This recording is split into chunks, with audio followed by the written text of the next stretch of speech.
అందరికీ నమస్కారం. ఈరోజు ఈ రాష్ట్రంలో పోలీసులు తమ కర్తవ్యాన్ని నిర్వర్తించకుండా ఎంతసేపు కూడా రెడ్ బుక్ రాజ్యాంగం అమలు మీద దృష్టి పెడుతూ ఉండే పరిస్థితి మనం చూస్తూ ఉన్నాము.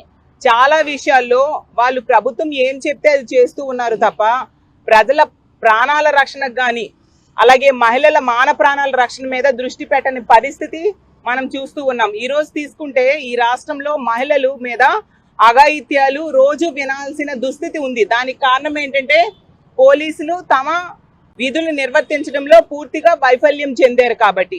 అందుకే ఈరోజు ఈ సమస్యలన్నిటి మీద డీజీపీ గారికి కలిసి విన్నవించుకోవడానికి ముగ్గురు ఎమ్మెల్సీలు అలాగే ఎమ్మెల్యే గారు కలిసి రావడం జరిగింది. అడిషనల్ డీజీపీ గారు దొరికితే ఆయనకి రిప్రజెంట్ చేయడం జరిగింది. మొదటి విషయం ఏంటంటే సాక్షి మీడియా మీద దాడి, ఉద్దేశపూర్వకంగా సాక్షి మీడియా మీద దాడి చేస్తూ ఉన్నారు. గత 3 రోజులుగా సంబంధం లేని విషయంలో సాక్షి మీడియాని ఇన్వాల్వ్ చేసి ఒక చర్చాగోష్ఠిలో విశ్లేషకుడు మాట్లాడిన మాటల్ని సాక్షికి ఆపాదిస్తూ ఇలా చేయడం ఎంతవరకు సమంజసమని మేము అడుగుతూ ఉన్నాము. తెలుగుదేశం పార్టీ నాయకులు కార్యకర్తలు కండువాలు వేసుకొని మరి సాక్షి ఆఫీసుల మీద దాడి చేస్తుంటే పోలీసులు ఏం చేస్తూ ఉన్నారు? యాక్చువల్గా అధికార పక్షం అంటే ఏం చేయాలి? శాంతి భద్రతలను కాపాడాలి. కానీ ఈ కూటమి ప్రభుత్వం అధికారంలోకి వచ్చాక వాళ్ళే శాంతి భద్రతల్ని విఘాతం కల్పిస్తూ ఉన్న పరిస్థితి మనం చూసాం. అంత దారుణంగా వాళ్ళు శాంతి భద్రతలు లేకుండా చేస్తూ ఉండే పరిస్థితి మనం చూసాము. అలాగే తీసుకుంటే రెండోది పొదిలి ఇన్సిడెంట్ లో వాళ్ళే తెలుగుదేశం పార్టీ కార్యకర్తలే మహిళల్ని ముందు పెట్టి వెనక నుంచి వాళ్ళే రాలేసి తిరిగి మా వైఎస్ఆర్ కాంగ్రెస్ పార్టీ కార్యకర్తల మీద కేసులు పెట్టడం ఎంతవరకు సమంజసమని అడగడం జరిగింది. అలాగే మరీ ముఖ్యంగా మహిళల రక్షణ, మహిళల భద్రత గాలి కొదిలేసిన పరిస్థితి మనం చూసాము. ఎన్నో సంఘటనలు చూస్తూ ఉన్నాము.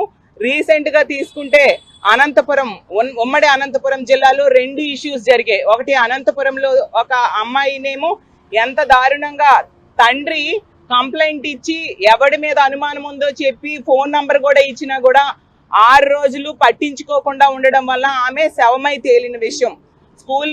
స్కూల్ వెనక వైపున తల మీద దెబ్బ తలిగి చచ్చిపోయి కుళ్ళిన శవమై దొరికిన పరిస్థితి. పోలీసుల నిర్లక్ష్యం క్లియర్ గా ఉంది. ఎస్పీ గారే ఒప్పుకొని సిఐని సస్పెండ్ చేయడం జరిగింది. అంటే అక్కడతో సరిపోదు కదా, దీనికి ఎవరు? ప్రభుత్వం చేసిన హత్య, ఇది పోలీసులు చేసిన హత్య కాబట్టి ఖచ్చితంగా దీనికి ప్రభుత్వం బాధ్యత వహించాల్సిన అవసరం ఉంది.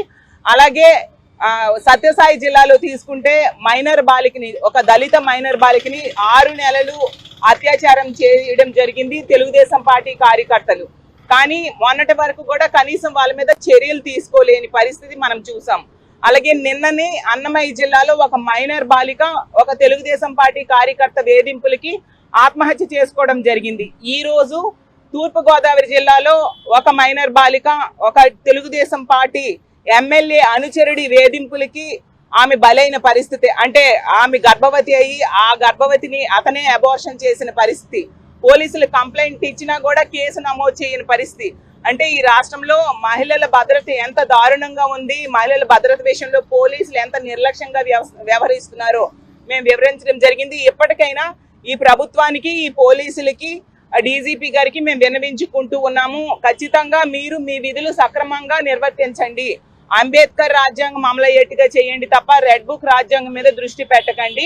ఈ మహిళల భద్రత అలాగే ప్రజల భద్రత, జగన్మోహన్ రెడ్డి గారి భద్రత మీద దృష్టి పెట్టండి.